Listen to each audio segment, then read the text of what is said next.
News foundation की एक पुकार, घर पर रहिए सपरिवार, स्टे होम स्टे सेफ। नमस्कार, मैं रोहित कुमार, आप न्यूज फाउंडेशन देख रहे हैं। बिहार सरकार की जिद की वजह से लाखों की संख्या में बिहार के बाहर फंसे हुए हैं बिहारी।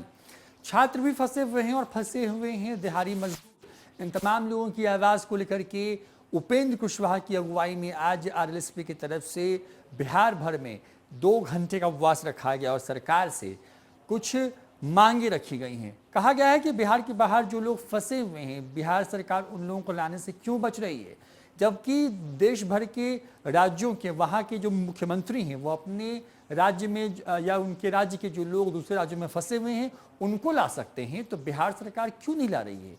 इन तमाम चीज़ों को लेकर के आज आरएलएसपी की तरफ से 2 घंटे का उपवास रखा गया और आज आरएलएसपी के जो राष्ट्रीय अध्यक्ष हैं उपेंद्र कुशवाहा, उन्होंने एक बार फिर से नीतीश सरकार के ऊपर जोरदार हमला बोला है। क्या कुछ कहना है उपेंद्र कुशवाहा का उपवास के दौरान, सुनिए इस पूरे बयान में। देखिए, आज पूरे बिहार में राष्ट्रीय लोक समता पार्टी के पदाधिकारी और दूसरे साथी उपवास पर बैठे हुए हैं।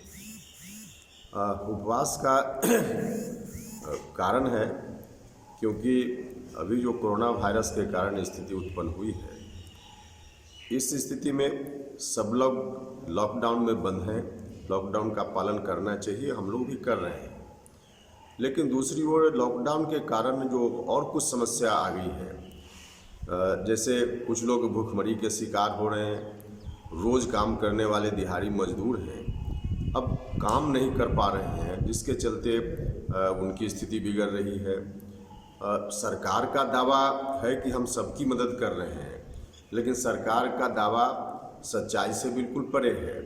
तो सरकार के दावा के तहत सच्चाई क्या है, यह बात जनता के बीच ले जाने की ज़रूरत है, ताकि सरकार का भी ध्यान आवे और सरकार जो कुछ भी कर रही है उसमें सरकार को एक तरफा फीडबैक मिल रहा है। जो शासन प्रशासन के लोग उनको बता रहे हैं उसके आधार पर सरकार अपना दावा कर रही है, लेकिन सच्चाई नहीं है जो सरकार दावा कर रही है। सच्चाई यह है कि लोग भुखमरी के शिकार हैं। सच्चाई यह है कि बड़ी संख्या में लोग बिहार से बाहर परेशानी में हैं। कोटा में रह रहे छात्र परेशानी में हैं। अब लॉकडाउन की आड़ में पुलिस की सख्ती जरूरी है, लेकिन पुलिस ने कई जगह इस तरह की कार्रवाई की है जिसको कभी बर्दाश्त नहीं किया जा सकता है। जो किसान लोग हैं उनकी फसल समय पर कटाई नहीं हो पाई, जिसके चलते उनकी क्षति हुई है।